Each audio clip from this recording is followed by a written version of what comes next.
আজকের দিনের জন্য পিতা ঈশ্বরের ধন্যবাদ দিই। পবিত্র বাইবেল মথিলিখিত সুসমাচার 23 এবং 24 অধ্যায় প্রভু যীশু বলেন, অতএব তুমি যখন যজ্ঞবেদীর নিকটে আপন নৈবেদ্য উৎসর্গ করিতেছ, তখন সেই স্থানে যদি মনে পড়ে যে তোমার বিরুদ্ধে তোমার ভ্রাতার কোনো কথা আছে, তবে সেই স্থানে বেদীর সম্মুখে তোমার নৈবেদ্য রাখো এবং চলিয়া যাও। প্রথমে তোমার ভ্রাতার সহিত মিলিত হও, পরে আসিয়া তোমার নৈবেদ্য উৎসর্গ করি। পবিত্র আত্মার সহভাগিতা প্রার্থনা করি বিষয়টি বোঝার জন্য। আমরা যখন পিতা ঈশ্বরের কাছে কোনো নৈবেদ্য নিয়ে যাই বা কোনো অফারিং নিয়ে যাই আমাদের জীবনে, তখন পিতা ঈশ্বর অফারিংয়ের থেকে আমাদের হৃদয়ে কি চলছে তাই দেখেন। তাই তো তিনি বলেছেন, আমাদের ভ্রাতার প্রতি বা আমাদের আপনজনদের প্রতি বা আমাদের প্রতিবাসীর প্রতি আমাদের মনে যদি কোনো গ্রাস থাকে, কোনো হিংসা থাকে, কোনো শত্রুতা থাকে, তবে যেন আমরা তা আগে সলভ করি, তা আগে আমরা মিটিয়ে নিই এবং তারপর আমরা পিতা ঈশ্বরের কাছে সেই নৈবেদ্য নিয়ে আসি। পুরাতন নিয়মে এমন দুই ভাইয়ের কথা আগে আমরা শুনেছি, যা হলো কইন এবং হেবল। পাপের জন্য আদম হাওয়া অবশ্যই স্বর্গ থেকে, এদেন উদ্যান থেকে বিতাড়িত হয়েছিল, কিন্তু পিতা ঈশ্বর তাদের সাথে কথা বলতেন এবং তাদের যে দুই পুত্র কইন এবং হেবল, তাদের সাথেও পিতা ঈশ্বর কথা বলতেন। পিতা ঈশ্বরের কাছে উৎসর্গ হিসেবে কইন নিয়ে এলো তার ভূমির ফল, কারণ সে কৃষক ছিল, আর হেবল পশুপালন করত।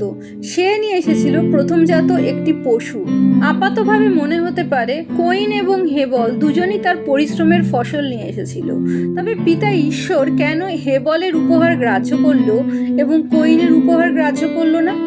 কারণ হেবল নিজের জ্ঞান, নিজের বুদ্ধি ব্যবহার করেছিল। সে জানতো যে যখন তার পিতামাতা আদম হাওয়া সেই এদেন উদ্যানে পাপ করেছিল, পিতা ঈশ্বরের অবাধ্য হয়েছিল, তখন তাদের জ্ঞান চক্ষু খুলে গেছিল। তারা ভালো এবং মন্দ বিচার করতে শিখেছিল এবং তারা নিজেদের উলঙ্গ দেখেছিল, কারণ তারা পিতা ঈশ্বরের গৌরব থেকে বিচ্যুত হয়েছিল।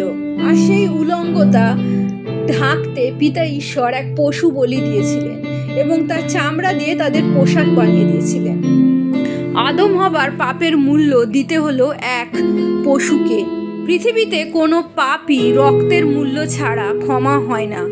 প্রভু যীশু আমাদের সকল পাপের জন্য নিজেকে উৎসর্গ করেছিলেন।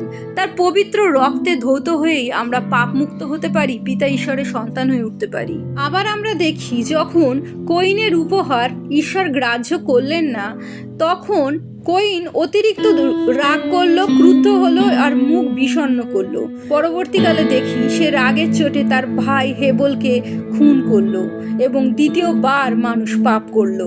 পিতা ঈশ্বর যখন দেখলেন কইনের মুখ বিষণ্ণ, তিনি জিজ্ঞাসা করলেন, সে কেন বিষণ্ণ? যদি সদাচরণ করো তবে কি গ্রাহ্য হইবে না? অর্থাৎ পিতা ঈশ্বর তার হৃদয় জানতেন। তিনি যে আচরণ শুদ্ধ নয়, তার আচরণ যে শুদ্ধ নয় তা তিনি জানতেন, এবং তারপরে তিনি যে কথা বলেন তা আমাদের জন্যও প্রযোজ্য। যে শয়তান গুড়ি মেরে আমাদের চারপাশে ঘোরাফেরা করছে এবং যে কোনো মুহূর্তে, দুর্বল মুহূর্তে সে আমাদের হৃদয় প্রবেশ করে, আমাদের প্রতি তার আকর্ষণ খুব বেশি।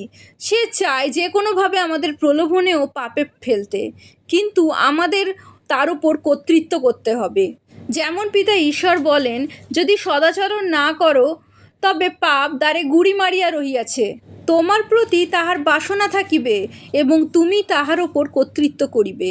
ভালো করে লক্ষ্য করলে আমরা দেখব, সদাপ্রভু কেবলমাত্র তাদের উপহার গ্রাহ্য করেননি, তাদেরও গ্রাহ্য করেছিলেন। যেমন বলা হয়েছে, সদাপ্রভু হেবলকে ও তাহার উপহার গ্রাহ্য করলেন, আবার তিনি কইনকে এবং তার উপহার গ্রাহ্য করলেন না। প্রভু যীশুকে যখন আমরা বিশ্বাস করি, তখন আমরা নিজেদেরও প্রভু যীশুর কাছে উৎসর্গ করেছি। আমরা যখন আমাদের অফারিং নিয়ে, আমাদের গিফটস নিয়ে, আমাদের দান নিয়ে পিতা ঈশ্বরের কাছে যাই, চার্চে যাই, অল্টারের সামনে যাই, তখন শুধু আমাদের উপহার আমরা উৎসর্গ করতে যাই না, আমাদের হৃদয়ও উৎসর্গ করতে যাই। পিতা ঈশ্বর কী পরিমাণের উপহার আমরা এনেছি তা দেখেন না, তিনি প্রথমে আমাদের হৃদয় দেখেন। কইন যে সদাচরণ করছে না, তার মধ্যে যে পাপ প্রবেশ করছে, সে পাপ দ্বারা যে প্রলোভিত হচ্ছে, পিতা ঈশ্বর দেখেছিলেন, কারণ তিনি তার হৃদয় দেখছিলেন। হেবল যে শুদ্ধ হৃদয়ের ছিল, তাই জন্য তিনি তাকে গ্রহণ করেছিলেন, শুধুমাত্র তার উৎসর্গিত পশুর জন্য নয়। পিতা ঈশ্বরকে যেমন আমাদের জীবনে সবথেকে প্রথমে স্থান দিতে হবে, ঠিক তেমনই পিতা ঈশ্বর আমাদের যেমন ভালোবেসেছিলেন, প্রভু যিশু যেমন আমাদের ভালোবেসেছিলেন, ঠিক তেমনই আমাদের প্রতিবাসীকেও আমাদের ভালোবাসতে হবে।